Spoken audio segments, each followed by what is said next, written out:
Say goodbye to your father. The judge's voice landed clean and final, echoing across the high ceiling like it had done 1,000 times before, practiced, precise, unquestioned, and for a moment, no one in the courtroom moved, not the attorneys adjusting their tailored jackets, not the clerk poised over her keyboard, not even the man in handcuffs whose shoulders seemed to sink an inch lower as the words settled into his chest. But then came the sound that didn't belong. A chair leg scraping sharply against polished wood. Too small, too sudden, too defiant. And every head turned as a little black girl stood up from the front row, her sneakers barely flat on the floor, her fingers curled tightly into the fabric of her faded sweater, her voice thin but steady as it cut through the silence. No, you're wrong. A ripple of laughter broke out, low at first, then spreading, adults exchanging glances, smirks forming like reflex. A prosecutor letting out a quiet chuckle under his breath as if the moment had already been dismissed, already categorized as childish interruption, already forgotten. But Naomi Carter didn't sit back down, didn't shrink, didn't look at the floor the way people expected her to. Instead, she lifted her chin just enough to meet the judge's eyes, and something about that stillness, about the way she didn't rush, didn't panic, made the laughter falter just a little. The judge leaned forward slightly, brows tightening, not angry yet, just curious, the way someone looks at a crack in glass that wasn't there before. "Young lady," he said, voice measured, "this is not a place for, I know." Naomi interrupted, softer this time, but somehow louder, because the room had gone so quiet you could hear the faint hum of the overhead lights. "But you said what happened at 9:15 p.m., and that can't be right." A pause. Not long. Just enough. The prosecutor shifted in his seat, a subtle movement, but visible, his pen stopping mid-spin between his fingers. Naomi's heartbeat was loud in her ears, like footsteps running down a hallway she couldn't see the end of, but she kept going, because stopping now would mean the laughter would come back, louder, heavier, final. "The streetlight outside our apartment," she said, each word placed carefully, like stepping stones across deep water. "It doesn't turn on until 9:30. My dad fixed it last winter. I was there. I watched him." No one laughed this time. The silence didn't feel amused anymore.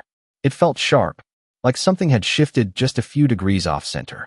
The judge's pen tapped once against the bench, then stopped. He looked toward the evidence screen, then back at the attorneys, his expression unreadable now, but not dismissive. "Not anymore. Counselor," he said slowly, eyes still on Naomi. "The footage you submitted, what timestamp did you say it confirmed?" The prosecutor cleared his throat, a small sound, almost lost in the space, but it carried. 9:15, Your Honor," he replied, but his voice didn't land the same way it had earlier, didn't hold the same weight. Naomi didn't move. She didn't smile. She didn't look proud. She just stood there, hands still clenched, eyes steady, like she was holding on to something invisible but unbreakable. Across the room, her father lifted his head for the first time since the hearing began, his eyes finding hers, searching, uncertain, but there was something new there now, something fragile, like the first light before sunrise. The judge leaned back in his chair, the wood creaking softly beneath him, and for a brief second, the entire courtroom seemed to hold its breath. "Play the footage again," he said. And just like that, the certainty that had filled the room minutes ago began to thin, to crack, to unravel, not because of a lawyer, not because of an argument, but because a little girl refused to let one small detail be ignored. The video flickered back to life, grainy black and white stretching across the courtroom screen. And this time no one leaned back in their chairs or whispered to their neighbor. They leaned forward, eyes narrowed, as if the truth might slip past them again if they blinked, the timestamp glowing faintly in the corner, 9:15 p.m., steady and unquestioned just seconds ago. But now it felt different, heavier, like it had something to prove. And outside the frame, just barely visible through the apartment window, there was the street, dim, washed in shadow, no light spilling across the pavement, no glow touching the curb, just darkness where there should have been a flicker of amber, and the judge's fingers stopped mid-tap on the bench as he noticed it. Really noticed it, not as part of a story already decided, but as a detail standing on its own, and somewhere behind him a chair creaked as someone shifted uncomfortably. The prosecutor leaned forward, squinting at the screen like he could force it to. Change if he stared hard enough. But it did not change. It stayed the same, stubborn, quiet, undeniable, and Naomi did not move. She did not look at the screen. She looked at the judge, because she already knew what it would show. She had seen that street every night, had watched her father step outside in the cold last winter with a toolbox in his hands, explaining how the timer worked, how it needed to be set just right or the light would come on too early, wasting power, or too late, leaving the street dark longer than it should be. And she remembered how proud he looked when it finally clicked on at exactly 9:30. Like a small victory no one else would notice. But she noticed. She always noticed.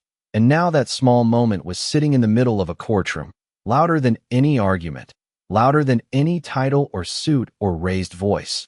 The judge leaned closer to the screen, his eyes tracing the edge of the window frame, the empty darkness beyond it, then back to the timestamp, and for a second his expression shifted, just slightly, not enough for most people to catch, but enough to change everything. "Pause it," he said, and the image froze, the room holding its breath with it. "Zoom in on the window," he added, and the clerk's fingers moved quickly, the image enlarging, pixelated but clear enough. The street still unlit, still wrong. The prosecutor's pen slipped from his fingers and rolled softly across the table, a small sound that echoed louder than it should have. And Naomi finally felt her breath catch, just for a moment, because this was the point where everything could either break or hold, and she had nothing else to give but the truth she already spoke. The judge leaned back slowly, the wood of his chair creaking again, and his gaze moved from the screen to the prosecutor, then to the witness seated stiffly on the stand. "You testified the event occurred at 9:15 p.m., he said, his voice no longer casual, no longer routine, but measured, deliberate. "Can you explain why the streetlight appears to be off?" The witness hesitated, just a fraction too long, their lips parting before any words came out. And in that hesitation something shifted in the room, something quiet but powerful, like the first crack in ice that had seemed solid moments ago. And Naomi stood there, small against the weight of everything around her, but unshaken, because for the first time since the trial began, the truth was not something buried under layers of assumption. It was right there, visible, undeniable, and it was not going away. The silence stretched just a second too long, and everyone felt it. That thin moment where something ordinary should have happened but did not. The witness shifted in the chair, fingers tightening against the armrest, eyes flicking once toward the prosecutor as if searching for something to hold on to. But the prosecutor did not move, his posture still forward but no longer confident. His jaw set in a way that suggested calculation instead of certainty, and the judge watched it all without blinking, his gaze steady, patient, waiting. "Well?" he asked, not loudly, but with enough weight to press the air down around the witness, and the answer did not come immediately. It stumbled. It might be the angle," the witness said, voice thinner now, less sure. "The camera. Maybe it just did not catch the light." But even as the words left their mouth, they did not land. They hovered awkwardly, like something that did not quite belong, because everyone in the room could see it. The darkness outside that window was not a trick of angle. It was complete, uninterrupted, real, and Naomi felt her chest rise slowly as she took in a careful breath, not out of fear this time, but focus, because she knew this was not the end. This was just the beginning of something unraveling, and she could not rush it.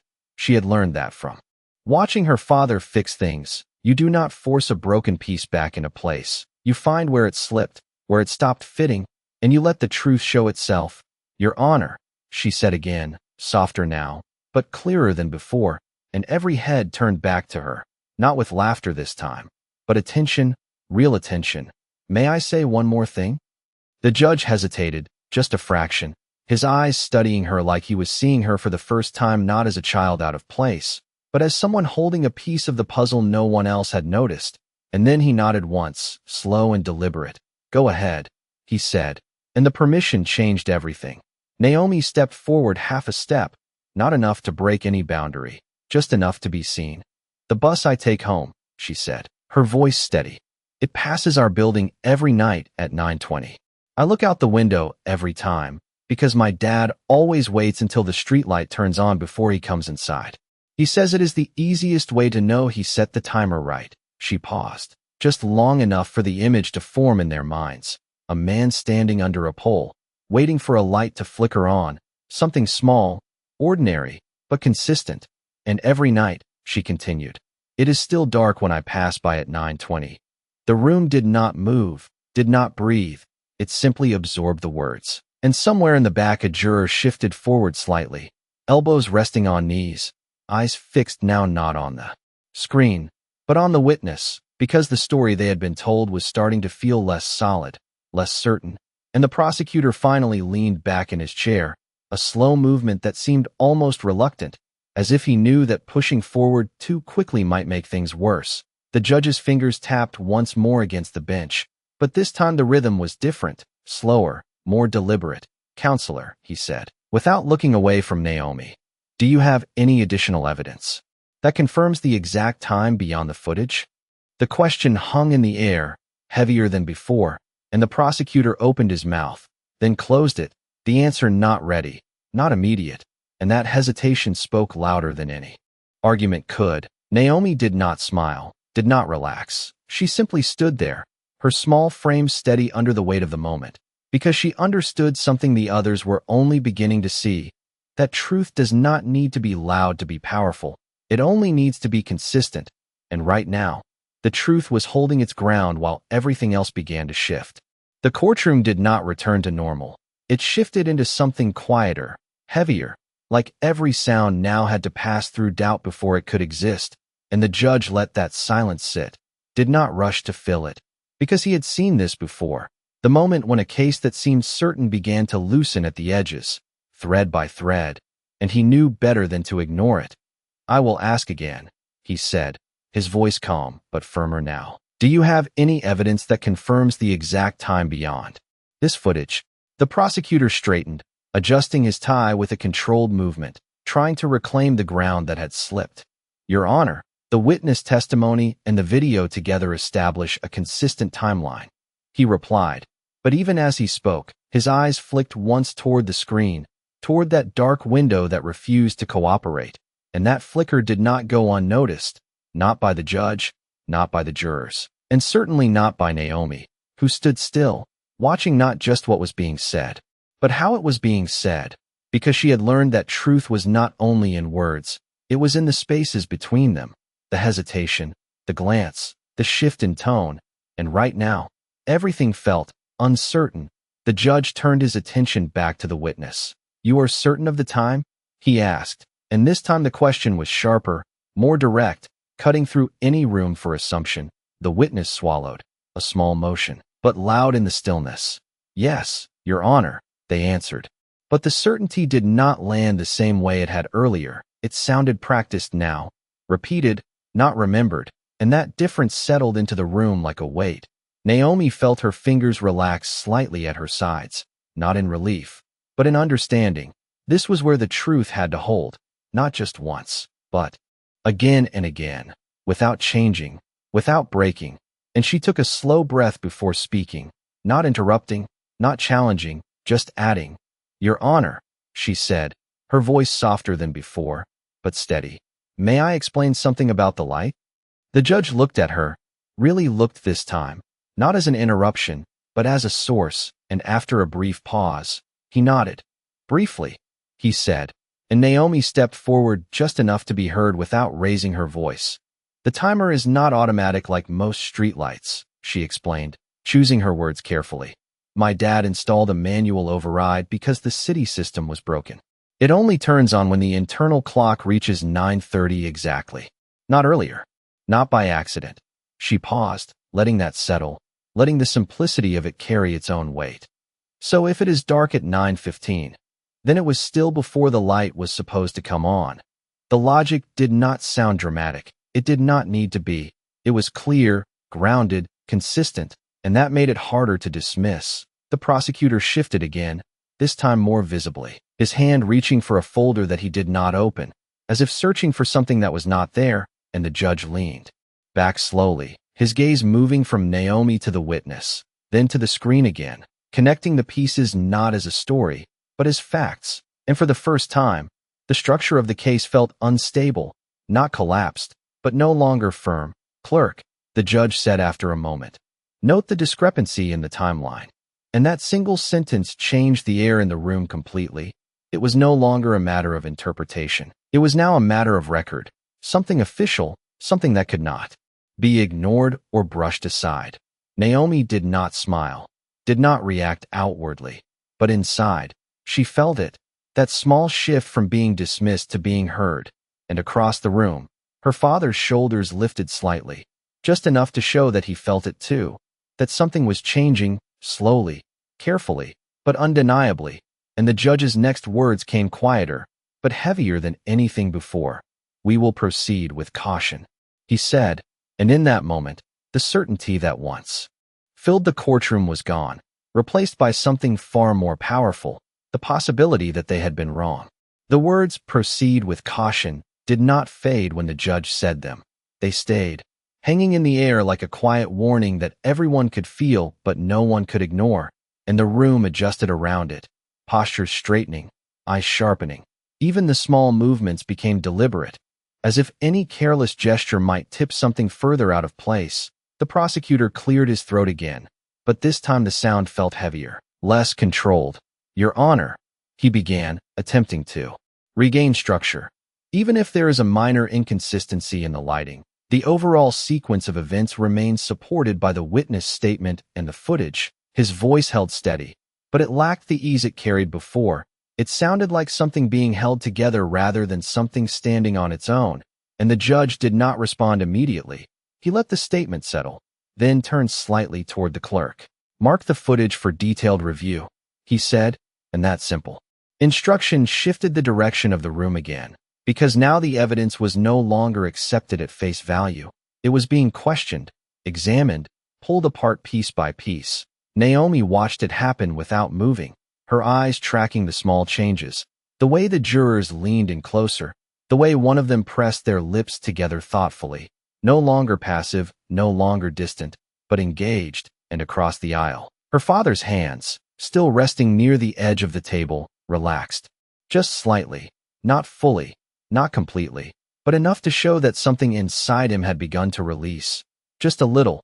The judge then turned back to the witness, his voice calm but carrying a new weight. "I want you to walk us through your timeline again," he said, "from the moment you arrived until the moment you left." And the request was simple, but its impact was not. Because repetition under pressure does not always return the same story, the witness nodded, too quickly. "Yes, Your Honor," they said, and began, but the words did not flow the same way this time. They hesitated. Between details, small pauses forming where there had been none before. "I arrived around 9. Maybe a little before," they said, adjusting mid-sentence, and that adjustment landed loudly in the quiet room. The prosecutor's eyes flicked toward them, just for a second, but enough for Naomi to see, enough for the jurors to notice. The timeline continued, but it no longer felt solid. It felt flexible, shifting slightly with each sentence, and Naomi felt it, that subtle unraveling, not dramatic, not explosive, but real, like a thread being pulled slowly from a tightly woven fabric. And she understood something important in that moment.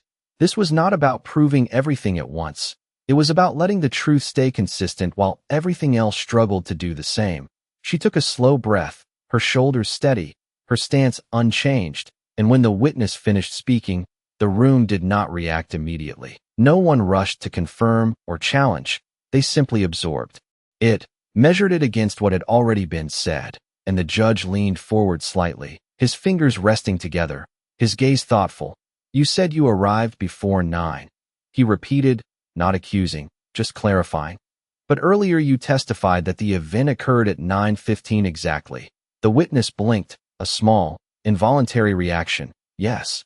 I mean, around that time," they replied, and that word, around, settled heavily into the room, because it had not been there before. It had not been part of the certainty that once defined the case, and now it was, and the shift was undeniable. Naomi did not speak. She did not need to, because the truth she brought into the room was doing something far more powerful than arguing. It was holding steady, and everything else was beginning to move around it. And in that quiet movement, the case that once seemed fixed was slowly, carefully, becoming something else entirely. The word around did not disappear after it was spoken. It stayed, echoing quietly in the minds of everyone in the room, reshaping what had once sounded precise into something uncertain, and the judge did not rush past it. He leaned into it, his voice calm, but carrying a sharper edge now. Earlier, you stated the time as exact, he said, his gaze steady on the witness. Now you describe it as approximate. Which is it? The witness shifted again, shoulders tightening slightly, fingers curling against the edge of the stand. I believe it was around 9:15, they answered, and that small change, from certainty to belief, landed heavily, because belief could bend, belief could shift, but facts were supposed to hold. And Naomi felt that difference settle deep in her chest, not as excitement, not as victory, but as confirmation that the truth she held was not alone anymore. It was beginning to surface, piece by piece. The prosecutor stepped forward slightly, his voice measured, careful. Your Honor, minor variations in recollection are not uncommon. The core of the testimony remains consistent, he said, but even as he spoke, his tone carried less confidence, as if he was reinforcing something that no longer felt solid. The judge nodded slowly, acknowledging the point but not accepting it fully. That may be true, he replied. But when time is central to the sequence of events, clarity matters. And that sentence shifted the weight back onto the timeline, back onto the detail that had started it all, the darkness outside that window. Naomi remained still, her breathing even, her eyes focused, not on the people, but on the pattern forming in front of her, because she understood something they were only beginning to grasp, that truth does not need to grow, it only needs to remain unchanged while everything else adjusts around it. And right now, everything else was adjusting. The judge turned slightly toward the defense table, his attention now expanding beyond the immediate exchange. Do you have anything to add? He asked.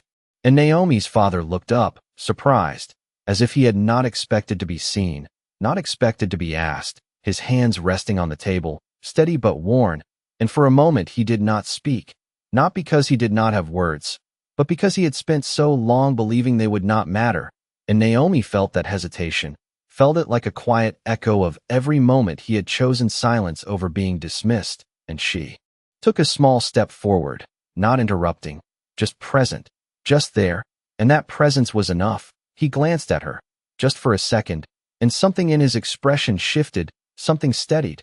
Your Honor, he said finally, his voice low but clear. I fixed that light myself. It was set to 9:30.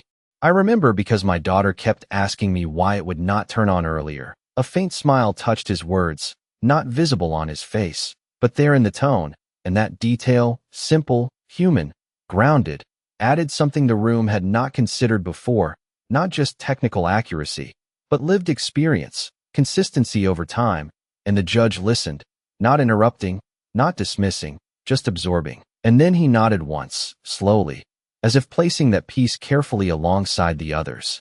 Noted, he said, and with that, the truth was no longer coming from one place. It was forming from multiple directions, aligning in a way that was difficult to ignore. The prosecutor did not respond immediately, his silence now more telling than any argument. And Naomi stood there, small in the space but unshaken, because she could feel it, not as a sudden shift, but as a gradual one, like the turning of something large and heavy that could not be stopped once it began. And for the first time, since she stood up, the room no longer felt like it was against her, it felt like it was starting to listen. The word noted did not feel small. It felt final in a different way, not like a decision had been made, but like a door had quietly opened that no one could close again, and the courtroom adjusted to it, not with noise, but with attention, real attention, the kind that pulls people forward without them realizing it. And the judge let his gaze move slowly across the room, from the witness to the prosecutor, then to the defense table, measuring not just the words, but the space between them.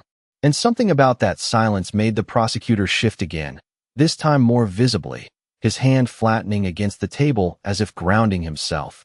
Your Honor, he said, stepping forward slightly. If necessary, we can call an expert to clarify the lighting system, his voice steady, but the suggestion came a moment too late, like a patch being offered after the crack had already spread, and the judge tilted his head just slightly, considering, not dismissing, but not accepting either. "You may," he said, "but for now, we will continue with what is already before us." And that decision carried weight, because it meant the truth did not need to wait for validation. It was already being seen. Naomi felt that shift without moving, her breath slow, her shoulders steady, because she understood something now that she had not when she first stood up. This was no longer about being allowed to speak. It was about what happened after she did. The witness adjusted again, a subtle movement, but it repeated too often to be ignored. Their voice when they spoke again was quieter, less certain. I might have been mistaken about the exact minute," they admitted, and the admission landed softly. But it changed everything, because once certainty breaks, it does not return the same way. It fragments, and Naomi watched it happen, not with satisfaction, but with focus, because this was the moment where the truth either held or disappeared into confusion, and she could not let that happen, not now, not when it had come this far. The judge leaned forward slightly, his fingers resting together, his tone calm but precise. "Mistaken by how much?" he asked, and the question was simple, but it pressed directly on the weak point. The witness hesitated again, longer this time. I am not sure," they replied, and that uncertainty spread through the room like a quiet ripple, reaching the jurors, settling into their expressions, shifting their posture, and Naomi saw it. The way one of them leaned back slightly, arms no longer crossed, the way another tilted their head, reconsidering, reevaluating, and across the room, her father exhaled slowly, not loud, not dramatic, just enough to release something he had been holding, and Naomi felt it, that shared moment, that quiet understanding that things were changing, not because of force, not because of argument, but because the truth was staying where it was supposed to be, consistent, unmoving, and everything else was beginning to move around it. The prosecutor did not speak this time. He remained still, watching, calculating, waiting for something he could use, but the space he had once controlled no longer felt entirely his, and the judge finally leaned back again, his chair creaking softly, his decision not yet spoken, but forming. "We will take a short recess," he said, his voice measured, but carrying a new tone, one that suggested this was no longer routine, no longer predictable, and the gavel tapped once, not loudly, but enough to mark the moment. And as the room began to shift, chairs moving, papers gathering, voices rising in low murmurs, Naomi remained where she was, not rushing, not celebrating, just standing still, because she understood something deeper now, that this was not the end of anything. It was the beginning of something far more difficult, far more important. And as her father looked at her again, his eyes no longer filled with uncertainty, but something steadier, something stronger. She held his gaze, not with words, but with quiet certainty, because she knew, whatever came next, the truth had already started to change everything. The sound of the gavel did not echo for long, but what it left behind stayed, a low murmur spreading across the courtroom as people stood, chairs sliding softly against the floor, papers being gathered, voices dropping into quiet speculation, and Naomi did not move right away. She remained standing in the same spot, her small frame still, her eyes fixed on the space where the judge had been, as if the moment had not fully released her yet, and only when she felt her father's presence shift. Beside her did she turn, just slightly, enough to see him more clearly now, not as a man weighed down by everything that had been said before, but as someone who was beginning to stand a little taller, even while seated, even with uncertainty still surrounding him. And he did not say anything at first. He simply looked at her, really looked, like he was trying to understand how something so small had carried so much weight. And Naomi met his gaze without hesitation, because she did not need to explain it.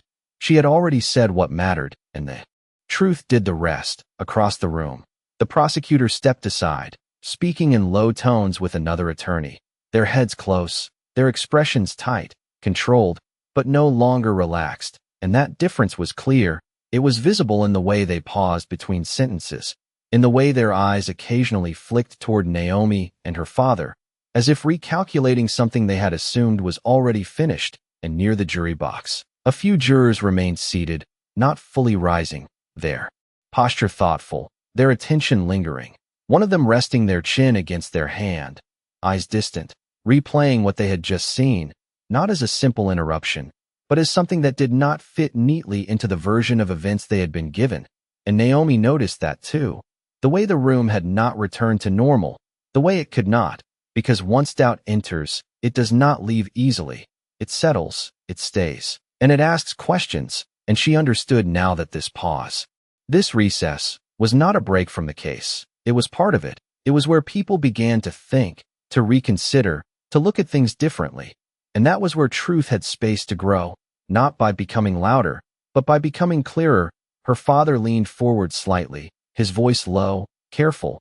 "You did not have to do that," he said, not as a correction, not as a warning, but as something closer to concern. And Naomi shook her head gently, her voice quiet but certain.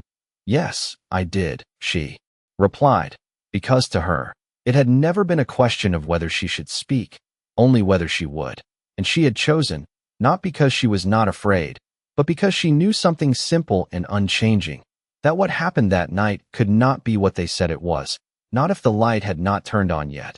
And that detail, small as it seemed, had become something much bigger, something that could not be ignored anymore. And as people began to move toward the exits, the low hum of conversation growing slightly louder, Naomi stayed close to her father, not holding his hand, not needing to, just standing beside him, steady, present, and across the room. The witness remained seated for a moment, longer than the others, their posture slightly rigid, their gaze unfocused, as if they were searching for something that had slipped away, something they could not quite grasp again. And that image stayed with Naomi, not as a victory, but as a reminder that truth does not force itself into place. It reveals what does not belong.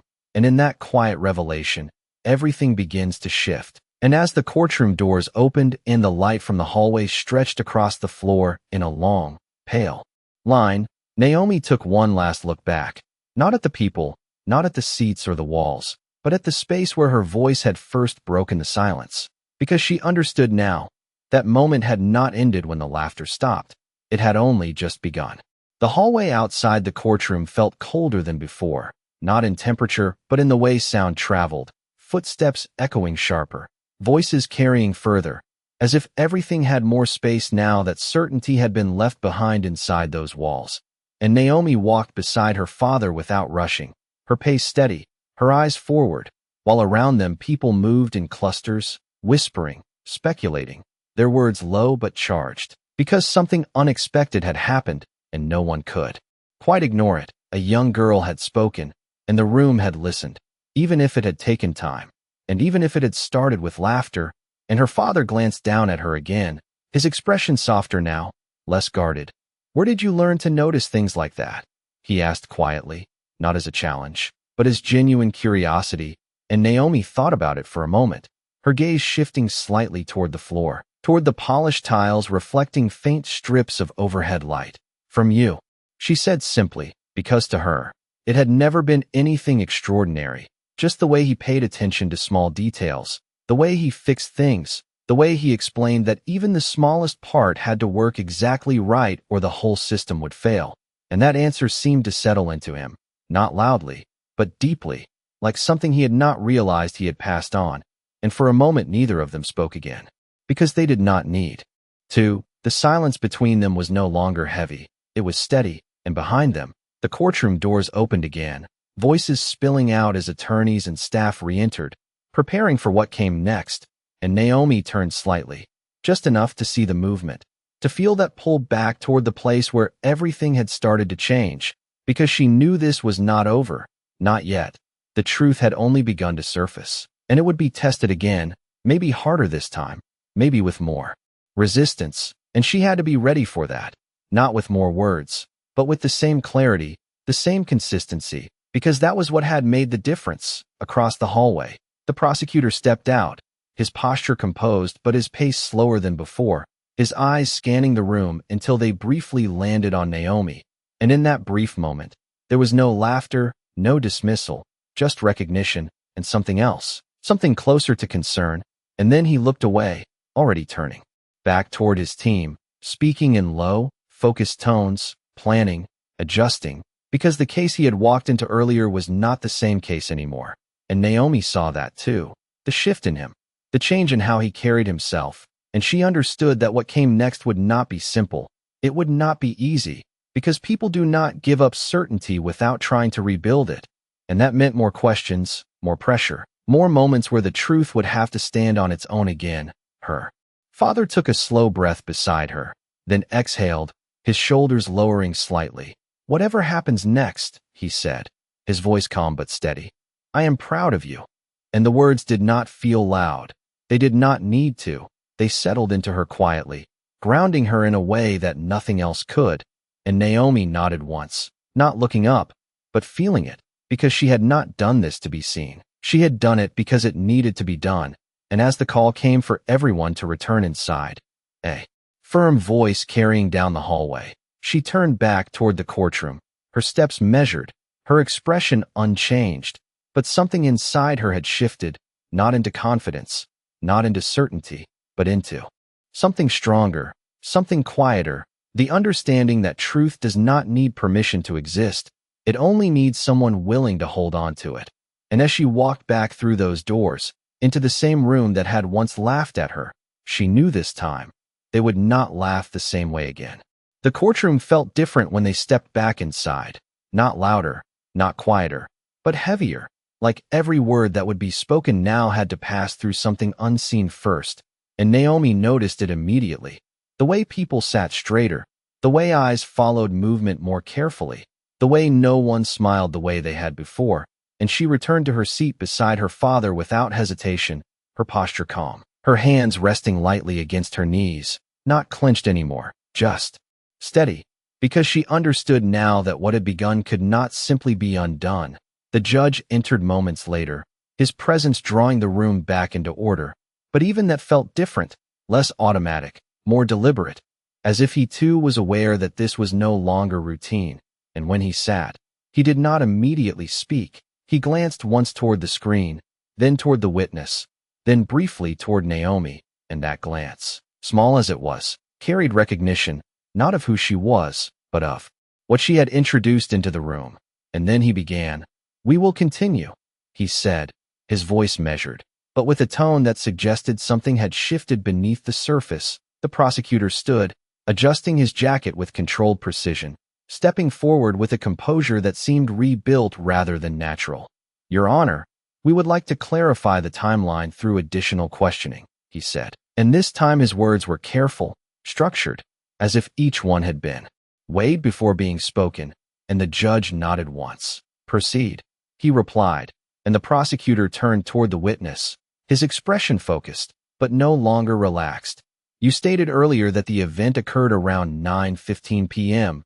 He began, emphasizing the word around just slightly, as if trying to reshape it into something acceptable. "Can you explain how you determined that time?" The question was simple, but the weight behind it was not, and the witness shifted again, their voice quieter than before. I checked my phone," they said, and that answer hung in the air, not fully landing, not fully convincing, because it opened more questions than it closed, and Naomi felt it immediately. That small gap, that space where something did not align, and she leaned forward just slightly, not interrupting, just listening more closely, because this was where details mattered most. The prosecutor nodded, as if satisfied for the moment. "And your phone displayed 9:15 exactly?" he asked, pressing gently, not aggressively, but enough, and the witness hesitated, just a fraction. "Yes, I believe so," they answered, and that word again, believe, returned, softer this time, but just as noticeable, and the judge's pen tapped once against the bench, slow, deliberate, marking the moment. "Do you still have that phone?" he asked suddenly, his question cutting cleanly through the exchange, and the room stilled again. Because this was not part of the expected flow. It was something new, something direct, and the witness blinked, caught off guard. "No, Your Honor, I replaced it," they replied, and the answer did not sound strong. It sounded distant, like something recalled rather than remembered, and Naomi felt her breath steady again, because she could see it now, not as a single mistake, but as a pattern, small inconsistencies forming a line that pointed somewhere else entirely. And the judge leaned back slightly, his eyes narrowing just enough to show he was thinking beyond what had been presented. "Without the device, we are relying solely on your Recollection, he said, not accusing, just stating. And that statement carried more weight than any argument, because it shifted the foundation again, from evidence to memory, from certainty to possibility. And Naomi did not move, did not react outwardly. But inside she felt it, the slow turning of something much larger than herself, something that had once seemed fixed, now beginning to question itself. And across the room, her father's gaze remained steady, not on the witness, not on the prosecutor, but on her, because he understood now. What had started with a single detail was becoming something far greater, and as the judge's next question began to form, the entire room leaned into it, not because they expected an answer, but because they no longer knew what that answer would be. The judge did not rush his next question.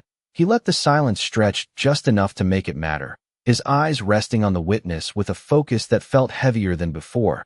Then help me understand something, he said, his voice calm but precise. If your timeline depends on a device you no longer have, and your recollection has shifted from exact to approximate, what are we relying on now?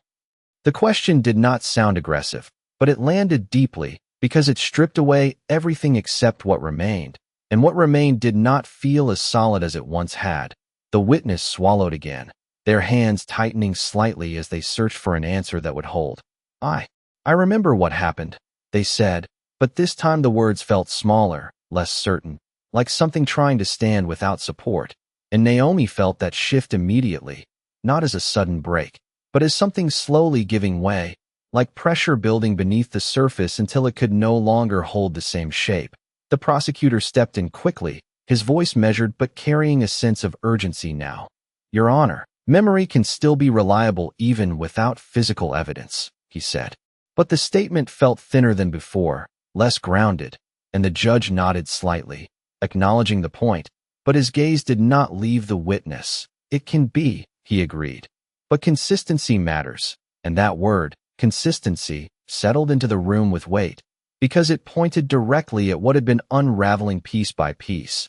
Naomi did not move, but her attention sharpened, because she understood now that this was not just about the light or the time. It was about whether the story could remain the same under pressure, and right now, it was not. The judge leaned forward slightly, his hands resting on the bench. Let us revisit your earlier statement, he said. You described the sequence of events with certainty, specific times, specific actions, yet now you are unsure of the timing. Can you explain that change? The witness hesitated again, longer this time, their eyes lowering briefly before lifting again. I was trying to be precise, they said, and the words felt careful, chosen, but they did not carry strength, they carried adjustment, and that difference was clear. It was visible in the way the jurors shifted again, their expressions no longer neutral, but questioning, analyzing, and Naomi saw it. The moment when belief began to separate from assumption, when people started to see not just what was said, but how it was said. And across the room, her father remained still, his posture steady, but his eyes fixed on the witness now, not with anger, not with accusation, but with something quieter, something that waited, because he understood, just like Naomi did, that the truth did not need to argue. It only needed to remain unchanged while everything else struggled to keep up. The judge leaned back slowly, his chair creaking softly, and for a brief moment, the room felt suspended again, as if waiting for something final, something decisive. But instead, the judge spoke in a tone that carried both caution and clarity. At this point, he said, the reliability of this timeline is in question. And that sentence changed everything, not because it ended the case, but because it redefined it. It shifted the ground beneath every argument that had been built on that timeline, and Naomi felt it settle into her chest, not as relief, not yet, but as confirmation that what she had seen, what she had held on to, was not disappearing. It was becoming something real, something recognized. And as the judge's gaze moved once more across the room, pausing briefly on Naomi before returning to the bench, it was clear that the moment she had created was no longer a disruption. It had become the center of everything. The words in question did not fade. They settled into the courtroom like a quiet verdict of their own, shifting the weight of everything that followed. And no one spoke immediately after. Not the prosecutor, not the witness, not even the defense, because there was nothing quick or simple that could restore what had just been lost. Certainty had been replaced with doubt, and doubt did not leave easily.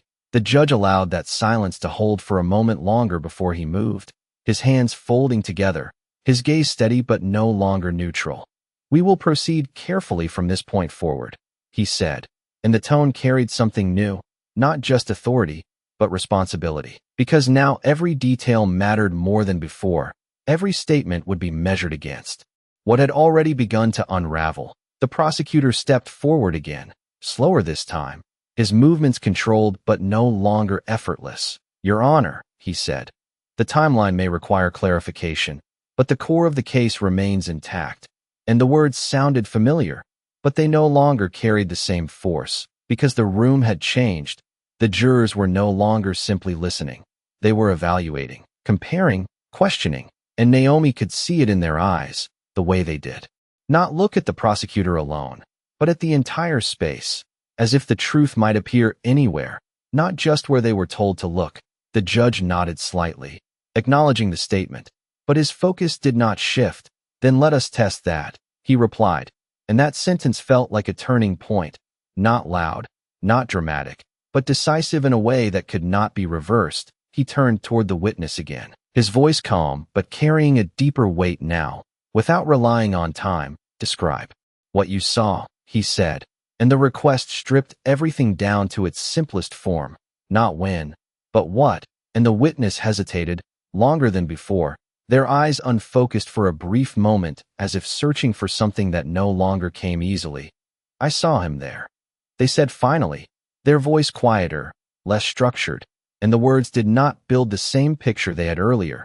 They felt incomplete, disconnected, as if pieces were missing, and that absence was noticeable. It echoed.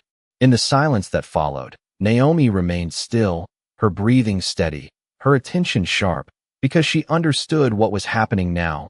When the structure of a story weakens, the details that once seemed clear begin to fade, and what remains is what is true, what does not need support to stand. And right now, that was not what the witness was giving. The judge leaned forward slightly, his expression thoughtful, not accusing, but no longer distant. "Earlier, you were very specific," he said. "Now your description is less so." And the contrast was clear. It did not need to be explained further. The witness shifted again, their voice barely above a murmur. I am trying to remember," they said, and that admission, simple as it was, carried more weight than anything before, because it confirmed what the room had already begun to feel, that memory was no longer enough to hold everything in place. And across the room, Naomi's father exhaled slowly, his shoulders settling in a way they had not before, not in relief, but in recognition that something real was happening, something that could not be undone. And Naomi felt it too, not as a sudden victory, but as a quiet shift, like the moment just before something becomes undeniable.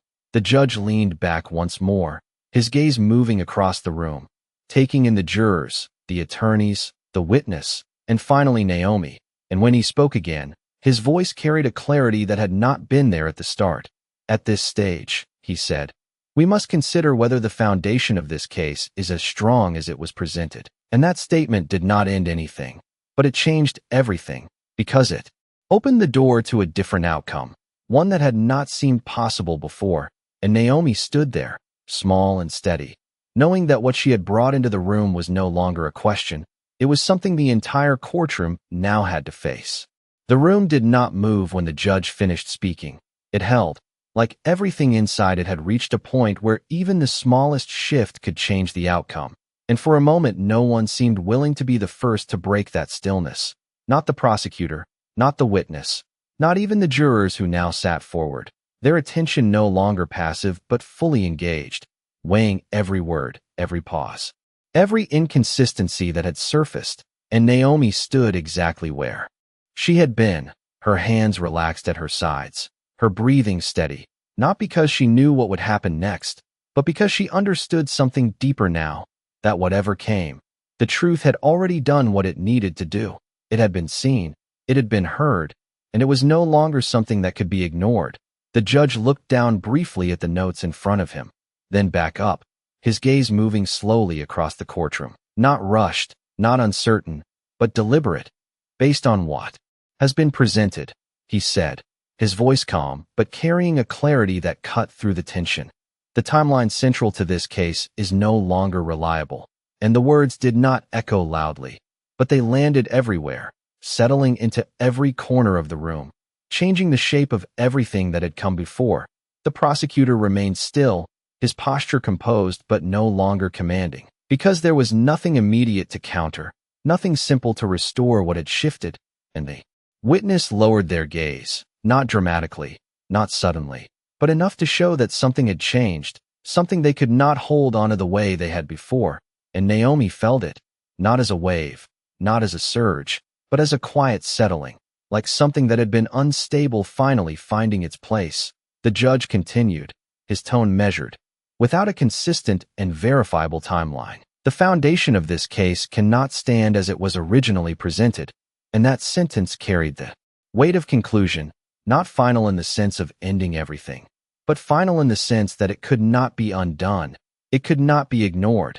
And across the room, Naomi's father exhaled slowly, the tension that had been held in his shoulders easing just slightly, not completely, but enough to show that something inside him had shifted, something had loosened its grip, and Naomi turned her head just enough to see him, to meet his eyes again, and this time there was no uncertainty there, no searching, just a quiet understanding, a recognition of what had just happened, and neither of them spoke, because there were no words that could carry what that moment held.